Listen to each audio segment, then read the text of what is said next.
दोस्तों नमस्कार।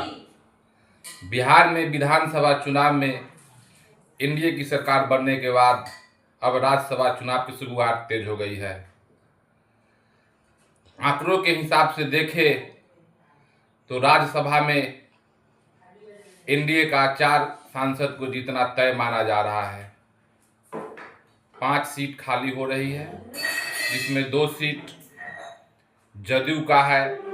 इसमें हरिवंश राज्यसभा के उपसभापति एवं रामनाथ ठाकुर का सीट खाली हो रहा है। आरजेडी का 2 सीट खाली हो रहा है। अमरिंदरधारी सिंह और प्रेमचंद गुप्ता का 1 सीट उपिंदर कुशवाहा का खाली हो रही है, जो भाजपा के कोटे से गए थे। विधानसभा में अंक गणित के हिसाब से तेजस्वी के पार्टी आरजेडी का 1 सीट जीतना तय माना जा रहा है। 41 विधायकों की जरूरत पड़ेगी एक राज्यसभा जाने के लिए।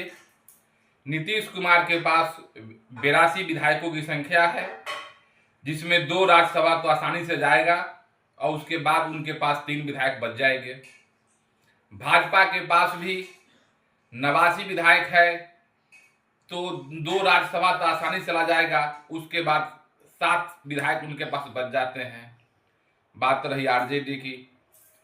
आरजेडी के पास 25 विधायक, कांग्रेस के पास 6 विधायक, सीपीआई के पास 1 विधायक, सीपीआई माले के पास 2 विधायक, आईपी गुप्ता के पास 1 विधायक। कुल विधायकों की संख्या 35, 5 विधायक ओवैसी का और 1 विधायक बीएसपी का। ये मिला के आंकड़ा होता है 41। अब देखना बाकी रह गया है कि छोटी छोटी पार्टियों में टूट होती है या पार्टी बरकरार रहता है। किसी भी कीमत पर ओवैसी की पार्टी तो एनडीए को समर्थन करेगी नहीं, इसलिए आरजेडी का 1 राज्यसभा जाना तय माना जा रहा है। अभी भाजपा का कार्यकारी अध्यक्ष नितिन नवीन जी बने हैं, तो यह तय माना जा रहा है कि 1 सीट तो नितिन नवीन भाजपा के कोटा से जाएंगे। दूसरी सीट पर कौन जाता है, चर्चाओं का बाजार गर्म है। राजपूत बिहार में उपेक्षित महसूस कर रही है अपने आप को बीजेपी में। राजपूत समाज से एक भी मंत्री नहीं है बिहार से। पवन सिंह बगावत करके एनडीए का कई सीटों को नुकसान मगध में पहुंचा चुके हैं। इसलिए लगभग तय माना जा रहा है कि भाजपा की तरफ से पवन सिंह को जाना तय है। देखना है कि यार जनता दल यूनाइटेड क्या हरिवंश जी को कंटिन्यू करती है, रामनाथ ठाकुर कंटिन्यू करती है, या उसके जगह पर किसी दूसरे को भेजती है। ऐसे जदयू 2 बार से ज़्यादा किसी को भेजती नहीं है। जदयू का परंपरा रही है कि राज्यसभा में 1-2 बार ही भेजती है, और 2 बार हरिवंश जी पूरा कर चुके हैं और रामनाथ ठाकुर का भी 2 टर्म पूरा हो चुका है। अब देखना बाकी है कि क्या राज्यसभा में नीतीश जी अपने बेटे निशांत जी को भेजते हैं या किसी दूसरे को भेजते हैं।